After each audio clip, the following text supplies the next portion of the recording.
नमस्कार दोस्तों। आज हम भाषा शिक्षण को लेकर के पार्ट 3 में पहुंच गए हैं और यहाँ पर मैं आपको थोड़ा बता दूं कि कुछ बालकों के कमेंट्स थे कि सर प्रश्नों का स्तर जो है थोड़ा सा हमें कमज़ोर लग रहा है। कुछ का था कि कुछ टफ़ लग रहा है और कुछ की स्थान पर बहुत कुछ यूँ मान के चलिए कि 95% का मानना है कि एकदम परफेक्ट चल रहा है।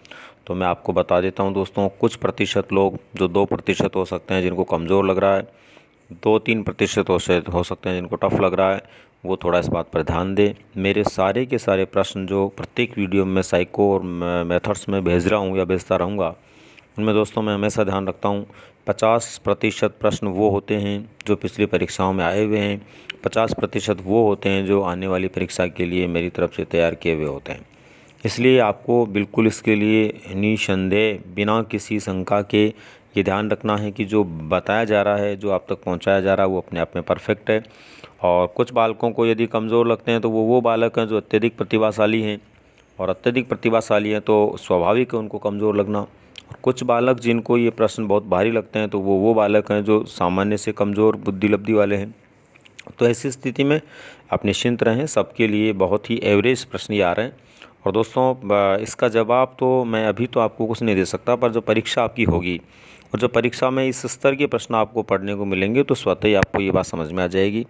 इतिहास इस बात का गवाह है कि निश्चित रूप से जो अब तक मैंने बालकों को, चाहे वो सेकंड ग्रेड हो, चाहे फर्स्ट ग्रेड हो, चाहे रीट हो, सुझाव दिए, बताए दोस्तों, सबसे ज़्यादा प्रश्न उसी में से पूछे गए, उसी प्रकार के पूछे गए।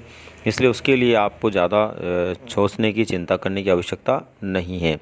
तो दोस्तों इसी उम्मीद के साथ कि आप बिल्कुल उसी नारे को याद करते हुए पढ़ रहे होंगे इस बार रीट पार, और उसी नारे को ध्यान में रखते हुए मैं अगले इस वीडियो में पहले प्रश्न की ओर बढ़ता हूँ। आज का हमारा पहला प्रश्न है दोस्तों, भाषा शिक्षण के संदर्भ में कौन सा सही नहीं है। ये 4 ऑप्शन इसमें दिए हुए हैं, इनमें से भाषा शिक्षण के संदर्भ में कौन सा सही नहीं है। भाषा अर्जन और भाषा अधिगम में अंतर होता है। भाषा शिक्षण में केवल भाषाई शुद्धता पर ही अधिक बल रहता है। भाषा सीखने में अन्य विषय का अध्ययन अध्यापन सहायक होता है। भाषा समृद्ध भाषा परिवेश भाषा अर्जित करने में सहायक होता है। तो दोस्तों दूसरा इसमें जो है वो सही नहीं है, तो इसका राइट आंसर हो जाएगा सेकंड, क्योंकि केवल और केवल भाषा की शुद्धता पर ध्यान नहीं देते, सभी पक्षों पर ध्यान दिया जाता है। भाषा शिक्षक जब शिक्षण कार्य करता है तो बालक के सभी पक्षों पर ध्यान दे करके उस कार्य को आगे बढ़ाता है। दोस्तों अगला हमारा प्रश्न है, देखिए, भाषा के संदर्भ में स्कूली जीवन का यह उच्च प्राथमिक चरण खालिस्तान और खालिस्तान बोध के विकास की दृष्टि से अत्यंत महत्वपूर्ण है। सौंदर्य बोध, साहित्य बोध, सामाजिक राजनीतिक, भाषा साहित्य ऐतिहासिक, साहित्यिक बोध, सराहना बोध, ऐतिहासिक साहित्य, सराहना और सामाजिक। तो दोस्तों इसका राइट आंसर है फर्स्ट वाला, सौंदर्य बोध, साहित्य बोध और सामाजिक राजनीतिक। इन सभी पक्षों को ध्यान में रखते हुए इस कार्य को आगे बढ़ाया जाता है। आज का हमारा तीसरा और अगला प्रश्न है, उच्च प्राथमिक स्तर पर हिंदी भाषा विकास के लिए कौन सी गतिविधि उपयोगी नहीं हो सकती। यानी हिंदी भाषा विकास के लिए इनमें से कौन सा कार्य किया जाए तो ज़्यादा उपयोगी नहीं है, बाकी और सब उपयोगी होते हैं।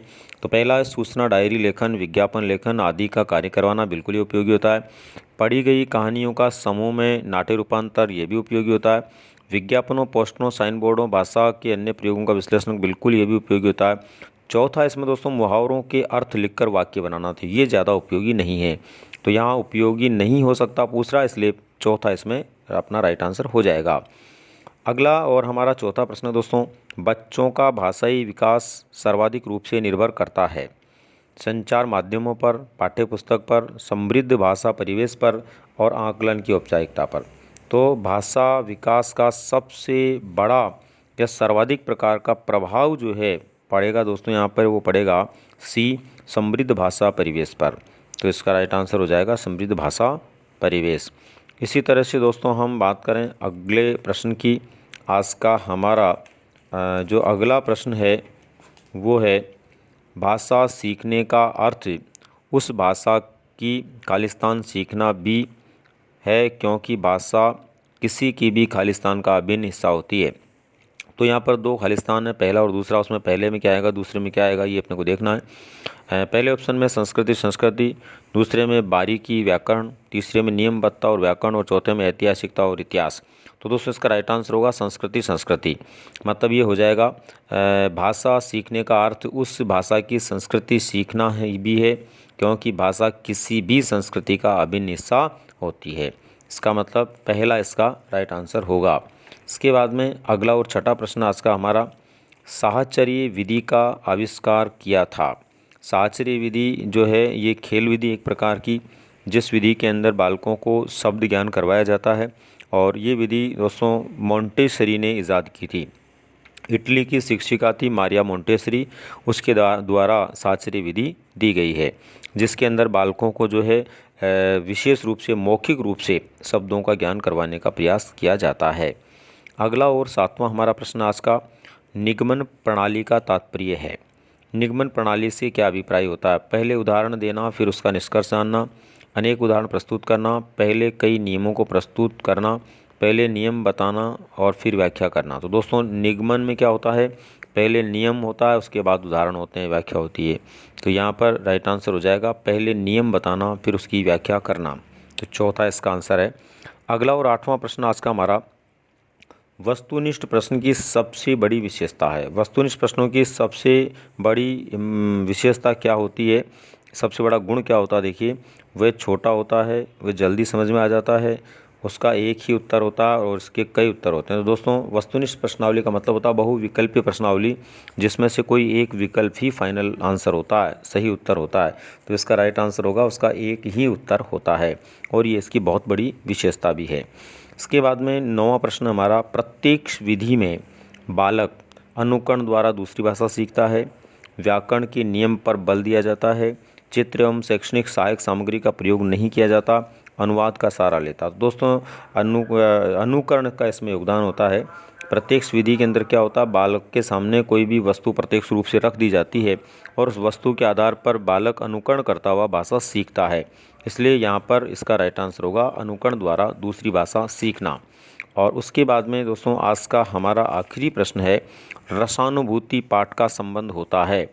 अगर कोई रसानुभूति से संबंधित पाठ है तो उस पाठ का संबंध किस भाव से है, भावात्मकता से, विचारात्मकता से, क्रियात्मकता से और रचनात्मकता से। दोस्तों हमेशा ध्यान रखो, जैसे कि एक पद्य पाठ पढ़ाया जाता है, पद्य पाठ पढ़ाते समय एक शिक्षक सबसे पहले उसका अर्थ बताता है, फिर उसका भावार्थ बताता है। तो भावार्थ बताने का मतलब ही यही है कि किसी भी रस की अनुभूति तभी हो पाती है जब उसका भाव हमें समझ में आ जाता है। तो कविता पाठ का जब तक भाव समझ में नहीं आएगा तब तक असली रस की अनुभूति नहीं होगी। इसलिए इसका राइट आंसर होगा भावात्मकता से। तो दोस्तों ये थे आज की हमारे 10 प्रश्न। इसी तरह से हम फिर अगले वीडियो में 10 प्रश्नों के साथ में मिलेंगे। दोस्तों आप में से बहुत सारे लोग होंगे जिनको अभी केवल मेथड्स के वीडियो देखने को मिले होंगे, तो आप सभी को ध्यान होना चाहिए कि साथ साथ हम मनोविज्ञान की वीडियो लेकर के भी वो उपस्थित होते हैं। प्रतिदिन आपको एक मनोविज्ञान के प्रश्नों का और एक जो है हिंदी शिक्षण विधियों का वीडियो भी मिल रहा होगा। बहुत जल्दी हम प्रयास करेंगे अन्य विषय जिनकी बार बार विद्यार्थी मांग करते हैं, समय के जैसे ही लगेगा, समय मिलेगा मेरे को, मैं अन्य विषयों के मेथड्स को लेकर के भी आपसे बात करने वाला हूं।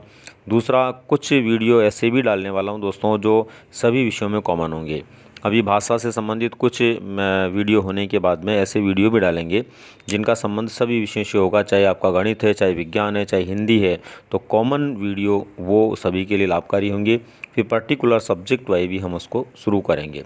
तो दोस्तों ये था हमारा आज का भाषा शिक्षण से संबंधित और सामान्य जानकारी से संबंधित वीडियो।